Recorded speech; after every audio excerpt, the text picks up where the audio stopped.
সকল সহপাঠীদের আন্তরিক ভালোবাসা জানিয়ে আমি আমার বক্তৃতা শুরু করলাম। আজ আমরা সবাই স্বামী বিবেকানন্দের জন্মজয়ন্তী উদযাপন করতে এখানে সমবেত হয়েছি। 12ই জানুয়ারি 1863 খ্রিস্টাব্দের এই দিনে স্বামী বিবেকানন্দ কলকাতার সিমলা অঞ্চলে জন্মগ্রহণ করেন। তার পিতার নাম ছিল বিশ্বনাথ দত্ত এবং মাতার নাম ছিল ভুবনেশ্বরী দেবী। স্বামী বিবেকানন্দের আসল নাম ছিল নরেন্দ্রনাথ দত্ত। ছোটবেলায় তিনি অত্যন্ত দুরন্ত প্রকৃতির ছিলেন। ছোটবেলায় সবাই তাকে ভালোবেসে বীরে নামে ডাকত। ছোটবেলা থেকে তিনি ধ্যান খেলতে ভালোবাসতেন। এইরকম ধ্যান খেলতে গিয়ে তিনি এমন আত্মহারা হয়ে যেতেন যে বাইরের জগৎ সম্পর্কে কোনো খেয়ালই থাকত না। তিনি ছিলেন আত্মবিশ্বাস ও মানবতার এক মূর্ত প্রতীক। স্বামী বিবেকানন্দের আদর্শ ও দর্শন আজও আমাদের জীবনে আদর্শ। তিনি বলতেন, যদি সত্যি মন থেকে কিছু করতে চাও তাহলে পথ পাবে, আর যদি না চাও তাহলে অজুহাত পাবে।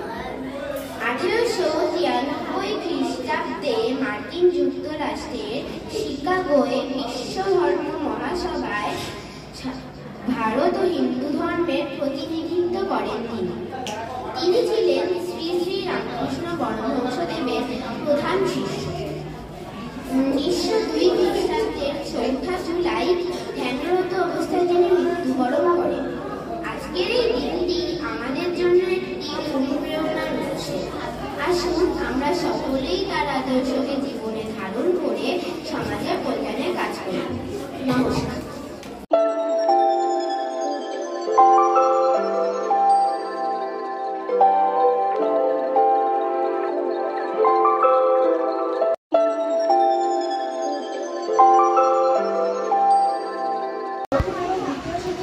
ছাত্রছাত্রীরা মজার ছোট গল্পের মাধ্যমে স্বামী বিবেকানন্দকে শ্রদ্ধা জানাচ্ছে। আরশি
চোখে না দেখে কোনো কিছু বিশ্বাস করতো না।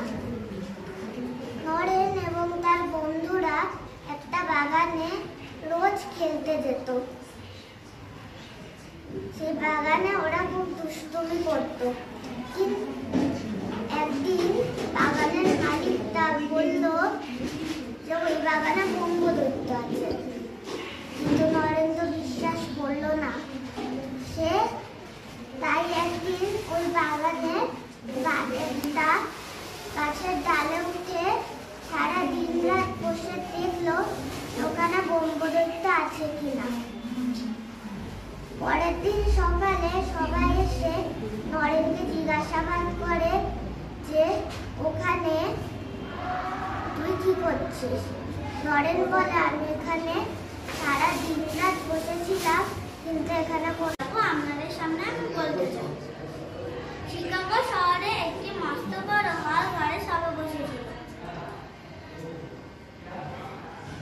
মিসেস হেল সেই দিনই স্বামীকে নিয়ে সেই সবাই গিয়েছিলেন। আমার নাম শ্রেয়াংশ কর্মকার। আমি স্বামী বিবেকানন্দের ছেলেবেলার একটি গল্প বলতে চাই। স্বামী বিবেকানন্দের ছেলেবেলার নাম নরেন। নরেন ছেলেবেলায় খুব দুষ্টু প্রকৃতির ছিলেন, তবে তার সাহস দেখে সবাই অবাক হতেন। গুরুজনদের কোনো বাধা নিষেধ বা ভয় ভীতির কথা তার কানে যেত না। চাপার নাম কাকঙ্গর। আমি দ্বিতীয় শ্রেণীতে পড়ি। আমি স্বামী বিবেকানন্দের জন্মদিন উপলক্ষে একটি ছোট্ট গল্প বলতে চাই। স্বামী বিবেকানন্দর ছোটবেলার নাম ছিল বিলে। বিলের বাড়ির পাশে একটি মস্ত বড় চাপা গাছ ছিল। সেখানে বিলে প্রত্যেক দিন ঝুলত। ওই চাপা গাছটার তলায় গ্রামের বাচ্চাদের একটা আড্ডার জায়গা হয়ে উঠল।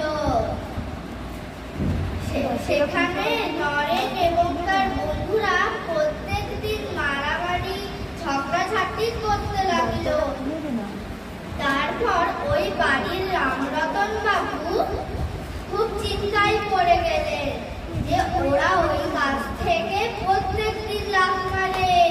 যদি লাফ মেরে হাত পা ভাঙে, তার জন্য উনি একটা বুদ্ধি বার করলেন। বুদ্ধি বার করে সেই চাপা গাছটার কাছে গেলেন। চাপা গাছটার কাছে গিয়ে ওই বাচ্চাদেরকে ডাকলেন, বললেন তোরা গল্প শুনবি? গল্প শুনতে তো সবাই ভালোবাসে, তার জন্য বলল হ্যাঁ গল্প শুনবো। দিয়ে বলল যে ওই চাপা গাছটারই গল্প। ওখানে একটা ব্রাহ্মণ গলায় দড়ি দিয়ে মারা গেছিলেন। ওখানে যারা ব্রাহ্মণরা গলায় দড়ি দিয়ে মারা যায় তারা ব্রহ্মদৈত্য হয়ে যায়। এই বলে সবাই ভয় পেয়ে গেল। তারপর একটা ছেলে জিজ্ঞাসা করলো যে ওই ব্রহ্মদৈত্য চেহারাটা কেমন? বলল ওই ব্রহ্মদৈত্যটার চেহারা খুবই ভয়ানক, গায়ে একটা সাদা চাদর মুড়ি দিয়ে থাকে। তারপর সবাই ভয় পেয়ে আর একটাও শব্দ না করে যে যার বাড়ি চলে গেল। বিলে এই কথাটা বিশ্বাস করলো না। তার জন্য একবার যাচাই করার জন্য সেই চাপা গাছে থাকতে লাগলো। কয়েকদিন ধরে বিলেকে আর খুঁজে পাওয়া যাচ্ছিল না। দিয়ে তার বন্ধুরা সেই চাপা গাছটার ধারে এলো। তারপরে দেখলো ওটা বিলে। তারপরে বিলেকে ডাকলো। তারপরে বিলে বললো হ্যাঁ আমি এখানে। বন্ধুরা বললো তো তুই ভয় পেলি না, ওখানে যে ব্রহ্মদৈত্য থাকে। তারপরে ও বিলে বললো ওদের বন্ধুকে যে ওখানে কোনো ব্রহ্মদৈত্য নেই, এখানে তো আমি কয়েকদিন ধরে আছি, কই আমার তো ধার মটকায়নি। এছাড়া আমরা তো এখানে অনেকদিন ঝুলেছি, এখানে ডালও ভেঙে গেছে, কই আমাদেরও তো ব্রহ্মদৈত্য ধার মটকায়নি। তারপর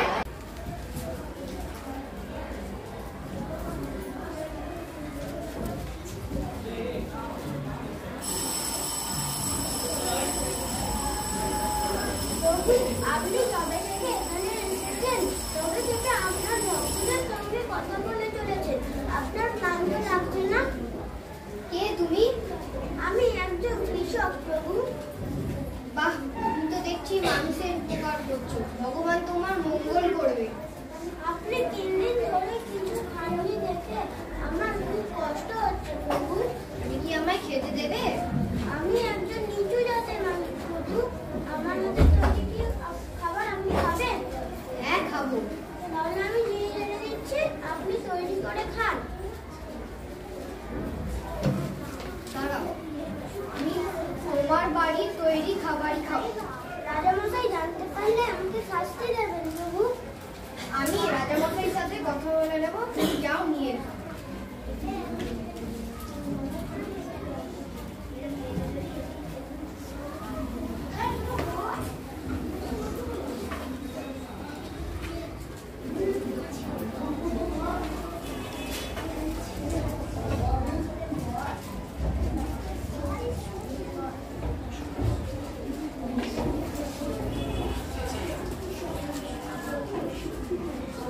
বাহ, কি অপূর্ব স্বাদ। আমি এই খাবার খেয়ে বড়ই তৃপ্তি পেলাম। এত ভালো খাবার আমি আগে কখনোই খাইনি।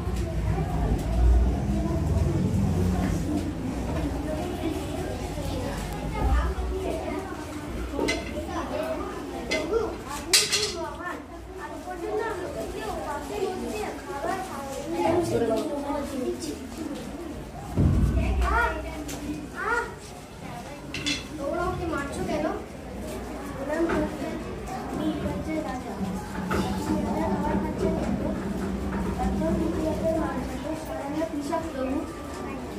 তোমরা আমাকে এখানে ডেকে এনেছো ধর্মচর্চা করার জন্য। আমি 3 দিন ধরে তোমাদের ধর্মকথা শোনাচ্ছি। আমি যে ক্ষুধার্ত, তৃষ্ণার্ত সেটা তোমরা খেয়াল করনি, কিন্তু ও সেটা খেয়াল করেছে। তাই ওটাদের খাবার আমাকে খাইয়েছে। তাই ও আমার পরম ভক্ত। আমার ভক্তকে কেউ আঘাত করলে আমি সেটা সহ্য করবো না। মানুষ কর্মেময় হয়, জন্মে নয়। আমি চাই আপনি কৃষককে পুরস্কার দিন, শাস্তি নয়। প্রভু, আমি আমার ভুলটা বুঝতে পেরেছি। আমি এই কৃষককে কোনো শাস্তি দেবো না। আমি এই কৃষককে সব খাবার মুখ করে দেবো। তোমরা যদি কোনো মানুষকে নিচু চোখে দেখো, তাহলে তোমাকেও সবাই নিচু চোখে দেখবে। আমি তোমাদের থেকে এটাই চাই যে তোমরা জাতিভেদ প্রথা বর্জন করো।